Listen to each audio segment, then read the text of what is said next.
პოლიტიკურმა ხელმძღვანელებმა ახალგაზრდობას მიცემ დავალება და გააკეთებინეს, რასაც აკეთებს. სამარცხვინოა მიუხედავად იმისა, რომ ჩვენ ტელევიზიით სულ სხვა განმარტებები გვესმის, ტელევიზიით სულ სხვა კომენტარები კეთდება და რეალობაში ხედავთ, რომ კეთდება შეგნებული პროვოკაციები და უბრალოდ ყოველთვის დავეგავნებოთ ლევან ვარშალომიძის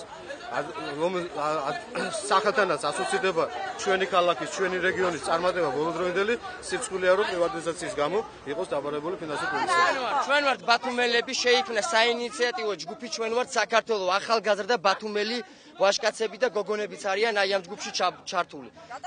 იმიტომ მოვედით, რომ მიშას მარიონეტს კერძოდ ლევან ვარშალომიძეს ვამცნობოთ და კიდევ ერთხელ ვუთხრათ, რომ მთლიანად აჭარის მიწები ნახევარზე მეტი გაყიდულია, თითქმის ყველა შენობა გასხვისებულია და გაყიდულია კიდევ დავამატებ ერთლარად. და რა თქმა უნდა ყველაზე დიდი პრობლემა რომელიც არსებობს ბათუმში ყველა დამერწმუნება ამაში რომ თითქმის ბათუმი გადაახციეს საროსკიპო ქალაქად გასართობ ქალაქად ნამდვილად არ ვაპატიებთ ამას ჩვენ ლევან ვარშალომიძეს ლევან ვარშალომიძეს ჩემ მხარდაჭერა არ ჭირდება მისი გაკეთებული საქმე დაუჭერს ხალხს უბრალოდ ლევანი და მე 8 წელი ერთად თანამშრომლობდით და მეგობრობთ და მოვეტყობთ ჩვეულებრივად რა არის აქ მე მგონი არ არის გასაკვირი არა რა თქმა უნდა ეს არის პოლიტიკური დაბარება ესე რომ ვთქვათ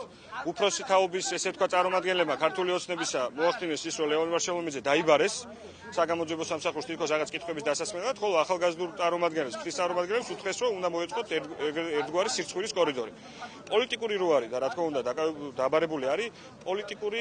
ოპოზიციური პოლიტიკური პარტიის ლიდერი ლევან ვარშალომიძე გახლავთ ნაციონალური მოძრაობის აჭარის რეგიონალური ორგანიზაციის ხელმძღვანელი ის რო ეს ყველაფერი რაც აქ ხდება არის პოლიტიკური ამის ნათელი დასტური არის ერთი მარტივი მაგალითი აი შუშის იქედან ერთი ნაბიჯში ჩვენ გვიყურებს შინაგან საქმეთა სამინისტროს თანამშრომლები დაცვის პოლიციის თანამშრომლები მაშინ როცა აქ შეურაცხყოფა მიაყენეს აჭარის უმაღლესი საბჭოს დეპუტატებსა და ბათუმის საკრებულოს წევრებს არც ერთი სამართალდამცავი არ გამოჩენილა აქ აი ამ დრომდე როცა მე თქვენ ახლა გელაპარაკებით მაშინ როცა შუშის იქედან ძალიან კარგად უყურებენ რა ხდება გარეთ ამიტომ არის ბუნებრივი ეს ყველაფერი პოლიტიკური და ხამაზე თუ კიდე კითხვები გაქვთ არც მე როგორც ვიცი დაბარებული არის რაღაც პრივატიზაციასთან დაკავშირებით და იმედია გამოვა და თვითონ გეტყვით ალბათ დეტალებში